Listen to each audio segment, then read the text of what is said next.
Hello, Irish fans, and welcome to another edition of Dome and Domer. My name is Mike Brown. Joining me tonight, Ed Jordanek, also joining us from ndnation.com, Mike Coffey. All right, Ed, I'll start with you. I mean, we all kind of nailed it. We all thought Notre Dame would cover. They did. We all thought it'd be close going into the fourth quarter. I'm pretty sure we all predicted that. That came true. A little bit frustrating. I mean, we ended up losing, even though we had a shot at this one. I mean, I think Notre Dame played probably to the par that we thought they could, but I think the good news is of all the mistakes that we saw, they seem to be all correctable. So what are your thoughts going the rest of this season, and does what you saw please you? Yeah, I guess. I mean, it's really frustrating to lose these kind of games. But yeah, I mean, there were definitely positives. I mean, it was I don't want to get too sort of. I mean, I know it's the popular take, but there's just so many reasons why that second half didn't have to go the way that it did. At least to me. The defense did its job to start the third quarter. They gave up some yards, but then they forced a punt. And they got 3 and out to start, so that wasn't bad. Was it 3 and out? I think everybody's fear was they took. Was it 3 and out? They took the opening kickoff, which everybody I think in the room was. But yeah, 3 and out. No. I'm talking about to start the second half. Was it 3 and out? I thought they moved the ball a little bit and then eventually had to punt. Yeah, no, it was 3. I'm pretty sure it was 3 and out, wasn't it? Maybe I'm wrong. Well, in any event, they forced a punt. They stopped them. I mean, regardless, you're right. They stopped them. We got the ball back. Yeah, and but what I want to talk about, I mean, let's talk about that. To me, you just do. You got to be sort of game savvy about these things, and I just thought it was just a really big mistake, not because of the result, but to even consider that delayed blitz with the safeties on 3rd and 11.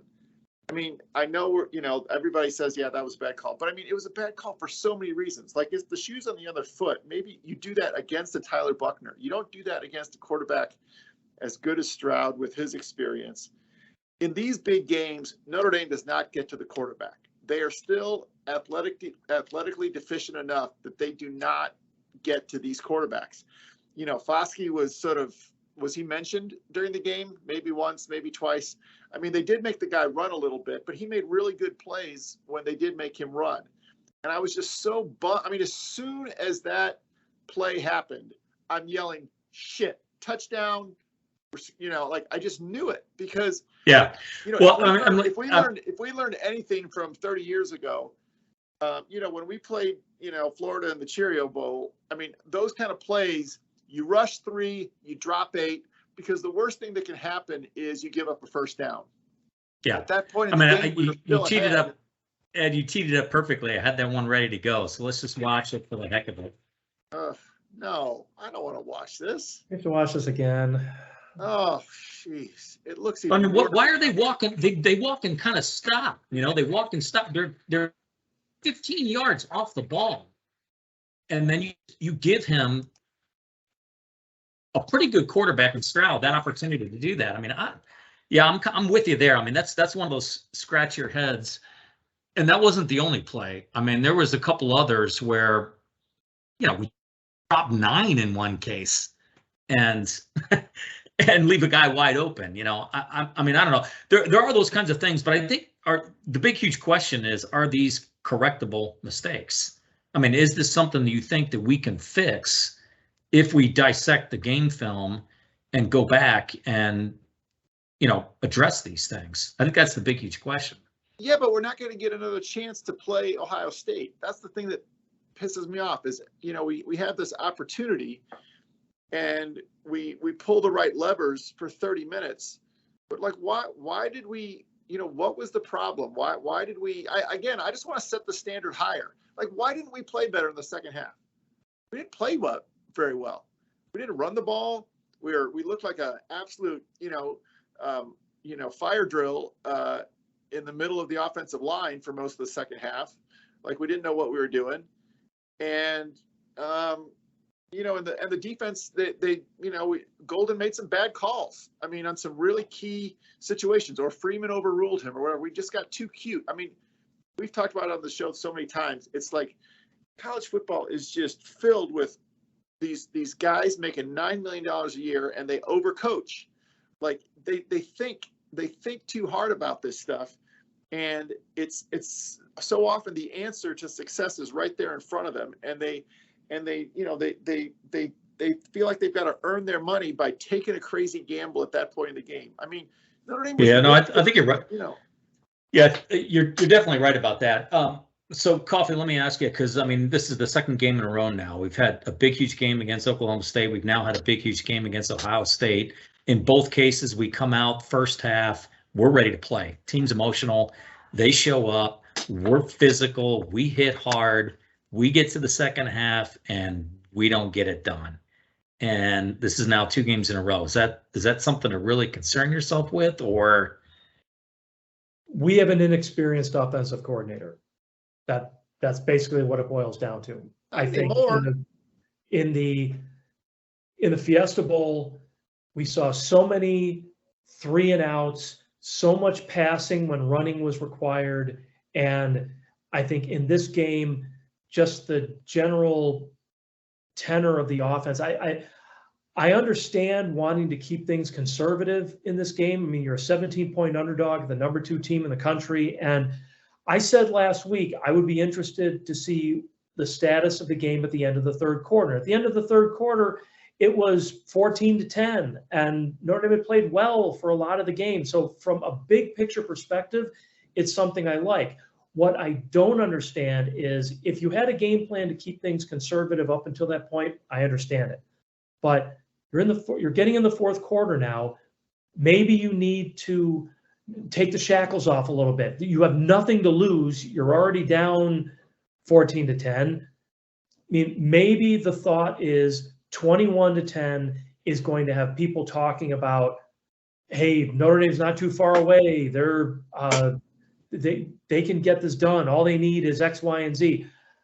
I don't know. I mean, I'm not paid to think that way.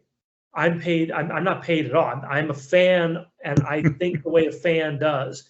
And a fan wants to see Notre Dame play balls to the wall and just go all out to win every game they can.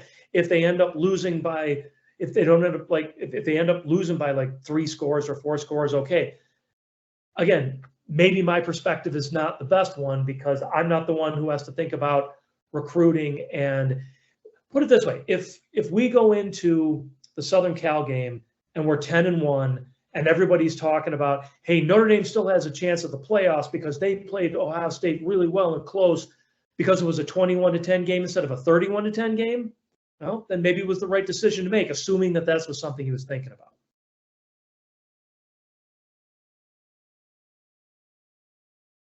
Oh, Rams had trouble with his feed the whole time. Now he's frozen. Yeah, me too.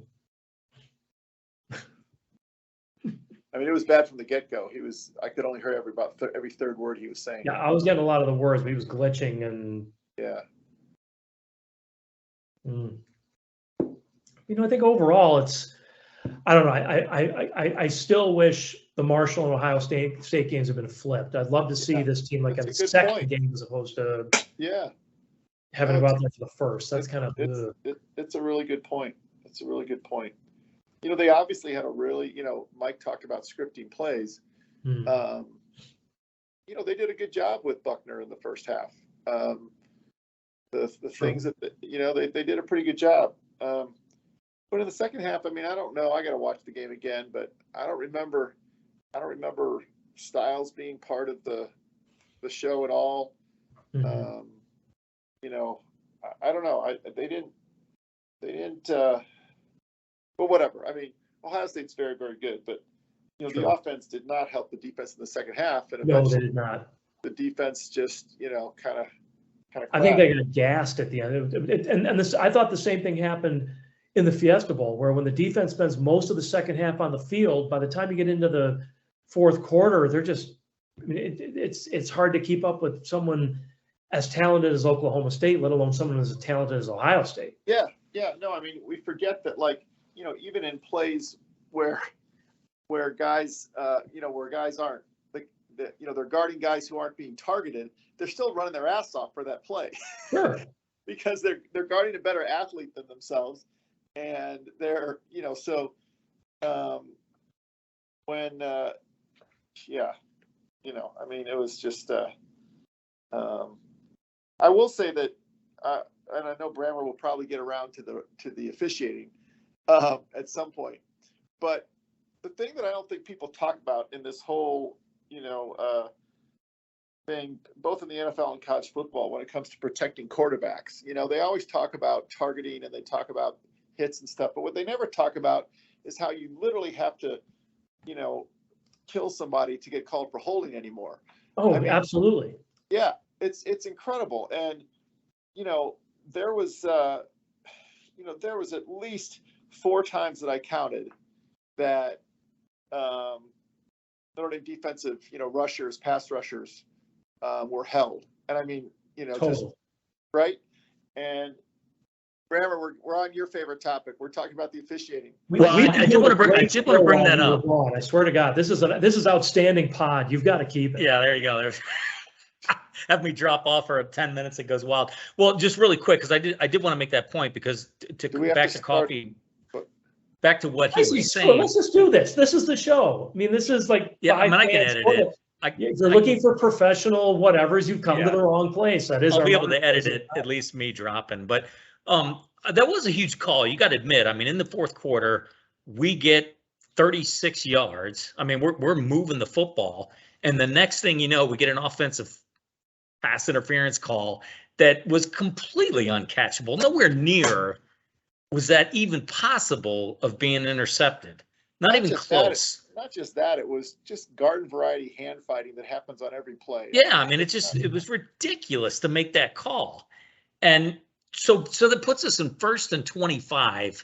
And I mean, come on, man. Ohio State couldn't get a first down with 1st and 25. I mean, it's just the way the defenses were playing at that point. Well, they got a touchdown. Well, on 3rd and 11, but yeah, in any event. Didn't they have a first and did they have 3rd and 11 after being pushed back to like 2nd and 25 or 1st and 25? I thought that was a. No, you might be right about that. Yeah, you're right. It did go back. Yeah. It was 3rd and 11 after that. Right. What Coffee and I were talking about was like, everybody talks about how quarterbacks are protected these days, and they are with these, late hit calls that are pretty suspect, and with these, but the way that they're really protected is nobody freaking calls holding anymore. No, I mean, total. The game was held the whole entire night. Yeah. I mean, you could have called it on any play. And I mean, granted, Foskey didn't show up, but probably 60% of the time he was held. I mean, literally just guys grabbing reaching his arm out and grabbing him. I mean, I think, the 3rd touchdown that Ohio State scored, I mean, it looked to me like on every single play after Ohio State crossed midfield, there was holding. I mean, and not even like subtle holding, just like arms around the neck holding and arms around the waist holding, and one guy grabbing somebody around the waist and it wasn't called. I mean, they finally called it late, but yeah, I agree with you. I mean, it was just absolutely ridiculous. There is, I do want to get back to the videos though, because there's a couple of things I wanted to point out that I thought I'm kind of curious on your guys' take. I mean, this is a big part of the first touchdown. If you drop off again, Ed and I will have a lengthy conversation about this. Now, see, so we've got our safety coming underneath, and he walked up. That's fine. But Cam Hart is actually going for it, which I don't have a problem with. But if you're going to go for it, you got to go for it. You got to like sell out. And if he would have led with his left hand, like all DBs are taught, and even if you got to leave your feet, if he tips that football, that 3rd and 11 turns into 4th and 11. And instead, the other thing that I got a beef with on this play is Houston Griffith. If you look right here, he's about on the 10-yard line. Okay, so he's got his eyes on the quarterback. The quarterback is releasing the football. Well, as a safety, the second the ball leaves the quarterback's hands, you break to the ball as fast as you can. I don't want to pick on anybody, but Houston Griffin is not a very good football player. And unfortunately, this one kind of exposes him, because look at him drag his feet there, and then he makes point of contact at the 1 yard line. Yeah, no, It's like, are you trying to keep him out of the end zone or not? Like, what are you doing? No, he's not an instinctive football player. He's not a great tackler. He doesn't break down very well. I mean, it's just, I'm glad he's there. He's a good I guess he's a good athlete, but he's just not a very good football player. Sorry. Yeah, and I'm not picking on him. I mean, just that particular play. I mean, there's all kinds of plays like that. I mean, Cam Hart right there. I mean, I think if he sells out, he made a great break on the ball. The ball was perfectly thrown. Give Ohio State credit. I mean, and I think that's the difference in the game, at least for me. Ohio State made some big plays when they needed to, and Notre Dame didn't. And their studs stepped up when they needed to, and we just didn't really have anybody who stepped up and made a play. And I think that was the difference in the game, especially in the fourth quarter there with Henderson down the sidelines. I mean, that was just one hell of a huge clutch play. Yeah. And I mean, those are the kind of differences. Well, Mayer made a big play. I mean, that catch. No, that was a great catch. I thought that was a huge play. Yeah. He came to play, and I'll tell those are the kind of play. Those are the kind of plays that 5-star players make. And I saw the stat that Notre Dame has 2 5-star players, and Ohio State has like 15 or something like that. And I don't want to be making excuses because those guys are good, but those guys are good. Yeah. I think next year when it's Tyler Buckner's 17th start and not his first, and we have number 1 ranked recruiting class coming in, but I'll be interested to see how the plays go at that game. Again, I'm not trying to make excuses for this, but what you guys are talking about is an example of 4 years of top 5 recruiting as opposed to 1 year of top 5 recruiting. Well, here's that play that you're talking about. I mean, he scrambles out, 3rd and 3, got nowhere to go, and then boom, just unbelievable. Yeah. Unbelievable. I think it was pretty humorous how Fowler and Herbstreit talked about the receiver for Ohio State who went out hurt like 6,000 times, as though Michael Jordan was coming out of Game 7 for the Bulls in the first 2 minutes, and that they were nothing without him. I mean, all they have to do is just look down the bench and put in another 3 or 4 5-star wide receivers. I mean, give me a break. The Notre Dame missing Jarrett Patterson was way more impactful for Notre Dame than Ohio State losing that guy was for their offense. I mean, absolutely. Totally. I mean, it was real obvious we missed Patterson. Once. Yeah. In a big way. And those are some of the, I'm hoping, missed assignments that can be corrected. I mean, the offensive line did not have a banner night. And, Coffee, to your point that you're making before the game, it sure would have been nice to play Marshall and get that behind us so that we could have exposed some of these missed assignments and then had film to go back to. But I think the key thing now moving forward, I mean, I am happy with the effort. I mean, it was one hell of an effort. We really played physical in that first half. I mean, there were some major hits going on, and we were toe-to-toe to them. And anytime you hold Ohio State to 7 points in the first half, you're doing something right. Like somebody's doing something right. For sure. But it's going to be interesting to see, like, do we make those progressions from week to week? And, right now we got 2 games into the Marcus Freeman era. All right, now what do? Do we see ourselves getting better and better and better with execution so that ultimately at the end of the day, we do finish these games? And we're going to ultimately get to Clemson, it looks like. I mean, I watched North Carolina. I wasn't really terribly impressed. So I'm hoping that, USC is going to be a battle, but maybe we're still getting them early on enough. But it's going to come down to the Clemson game, I think, at least. I mean, USC will be a battle for us, but if we can somehow get to that game, then we got a shot. And sure. But it's going to be based on improvement at this kind of level where we improve with execution and cut down the mistakes. And I don't know. Personally, I thought offensively, you can't be too upset being up 10-7 at halftime. I mean, yeah, okay, it would have been nice to get one more score, but 10 points against Ohio State in a half is not bad. You assume you're going to replicate that in the second half, and we just didn't do anything. Now, again, a couple bad calls, but even still, yeah, I mean, I'm okay with that. I mean, I look, we'll see. I thought Buckner was handled really well. I mean, he didn't make any major mistakes. I don't think we put him in a chance to make some major mistakes, but boy, he threw some tight spiral balls that I didn't see last year.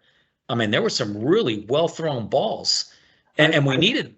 I think that was an outstanding plan if you're looking at not only Tyler Buckner against Ohio State and Columbus, but Tyler Buckner as Notre Dame's starting quarterback this year. You want to put him in a situation where he has the maximum possibility for success, because if he has a really bad game, maybe that bleeds over into the rest of the season. You want him to start the season with a good taste in his mouth. Yeah, we didn't get the win, which is what we all wanted, but as you said, Bram, you've got a rookie quarterback going into the Horseshoe, plays a solid game, not an elite game, not an incredible game, but a solid game, no mistakes, no turnovers.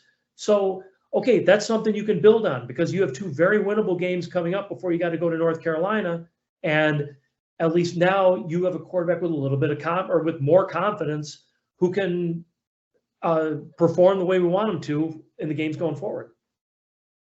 Yeah, there was that. I did want to show that this throw right here because I thought this was a great play on Buckner's part. You know, it's 3rd and 2. We're in there. He throws a pop to Mayer, and you know that's the kind of stuff that'll build your confidence. I mean, that was a well thrown ball. I thought it was a great call, by the way. No doubt. I mean, I thought that was a great call. Got us in. We get the touchdown on the next play. But yeah, that's the kind of stuff that, you know, Buckner, I felt, even a couple plays where, God, man, if some guys can just make a play, you know, that throw to Lindsey where it was 3rd. I got it here, so I'll pull it up really quick. But I mean, I just felt like it was just a huge missed opportunity. And, you know, in my mind, if we get a couple guys to just make some plays, just come on and just make a play. But I thought this was a pretty well thrown ball. Don't let the ball come into you. Reach out with your hands and grab the football.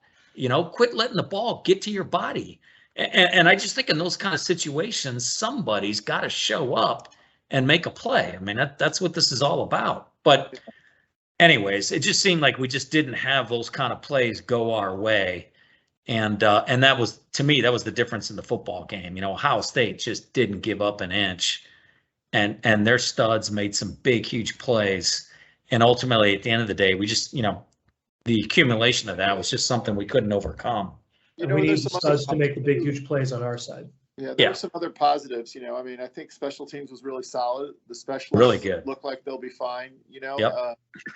Well, the cornerback's really good. I mean, Tariq Bracy played a hell of a game. Yeah, he had a good I mean, he just was a monster. How amazing is it that going into the game, everyone was kind of worried about, okay, the front seven's going to be great, but I don't know about the cornerbacks. The cornerbacks played fantastic, and the front seven were kind of Yeah. You know what? I felt bad for J.D. Bertrand because he missed some tackles in that 4th quarter that he normally doesn't miss. I mean, there were some arm tackles there where guys just kind of broke free from him. And I don't think how much of that is chasing 5 stars for 3.5. Yeah, I know. It's just a tough. That's what I'm saying. It's a tough game. It's a tough battle. He's a stud, but there were just a couple there in the 4th quarter that I know he would love to have back. But yeah, I mean, ultimately at the end of the day, you know, they physically wore us down there towards the end. We kind of ran out of gas, and it showed with Mayan, you know, carrying the load there that last drive, but. You know, look, overall, I mean, I think there's a lot of silver lining in this game. I think that, you know, hopefully we'll see it in the next couple games where we do start to make some, you know, progression, especially on the offensive side of the ball. I mean, I think the defense is going to continue to be stout. I don't think that's going to all of a sudden fall apart on us. But yeah, it would be nice to be able to watch that kind of progression over the next couple of games because we got an opportunity to do it against Marshall and California. I mean, And again, I think if North Carolina is what they look like in the first game, we should be able to win that one fairly easily as well. But who knows? I mean, this is what makes college football so much fun. Week to week, you just don't know. I mean, you could be LSU thinking you're going to blow out FSU, and then look what happens. Not that I was excited to see that, but oh, I was.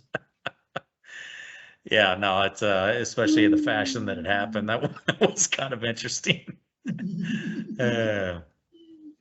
All right, well, good enough. We'll leave it there, even though most of the show is you two guys. I'll have to see how you did after I make. Are we doing predictions for Marshall, or? Yeah, let's do that. I think we beat them by 30 points. I don't see us having a fallout. I think the offense is going to put up some numbers, and the defense will be the defense. But I expect us to unleash next week. What do you think, Coffee? I picked 42-10 in our site contest. I see no reason to change that. They beat the crap out of somebody this weekend, didn't they? I think they won like 52-10. Nobody this week. They're 1-0. Yeah, you're right. They're paying. They played a Division II team that went 6-5 last year. Okay, there you go. Yeah, I don't know. It's very interesting. Anytime I see a tweet from Father Jenkins encouraging people to go to the Marshall game, I know the ticket sales are dragging. So hopefully they'll have 60, 70,000 people in there. But the weather's still good. Come to South Bend, go to the game. You can probably get a ticket for $15, $20. I'll say, I think they're probably going to really work on, some offensive line continuity. And I think they'll run the ball effectively. And so that I think will keep the score down a little bit, because I think they're gonna focus on moving the ball on the ground. And so I'm going to say 34-12. By the way, Joe Alt is going to be, he's going to be he's going to be his dad. He's going to be a 10, 12 year NFL tackle. I mean, that guy he's got, he is a crusher. Yeah, he is really good. It's amazing that he's a sophomore in college, because he plays like, that he could start for the Bears next week. He really does. He's got just a way about him that is pretty impressive for. Well, I think, the other thing people forget is we are fairly young. I mean, that was a pretty young football team out there last night or Saturday night. So, hopefully we keep those guys around 2 more years would be nice. Whether we can do that or not, who knows? But I just wish we would have seen a little more of Tyree in the second half. He's a good football player. They got to give him a chance to show his thing, do his thing. Yeah, he's got a little bit too much speed to be bottling up. But three catches by the wide receivers is not a great sign. I mean, you can't have 3 catches by your wide receiving core. That ain't going to get you very many games. I'd like to see it. How many times was Styles targeted? Twice? Like twice, I think. Not enough. His first. Well, again, this is the conservative game plan. If we get into if we're talking next week after the Marshall game about stats like this, I'll get concerned. Yeah, it'll be a bad sign. I don't think we will, but yeah, I would agree with you. No, it was a good plan, but they just, to win games like this, you gotta grab them from the offensive end, and the offense helped the defense in the second half. Yeah, for sure. Cool. All right, great. We'll leave it there. Thanks. You've been listening to Dome and Domer, an online conversation about Notre Dame sports from a fan's perspective. For Ed Jordanek and Mike Coffey, I'm Mike Brammer. Thanks for listening.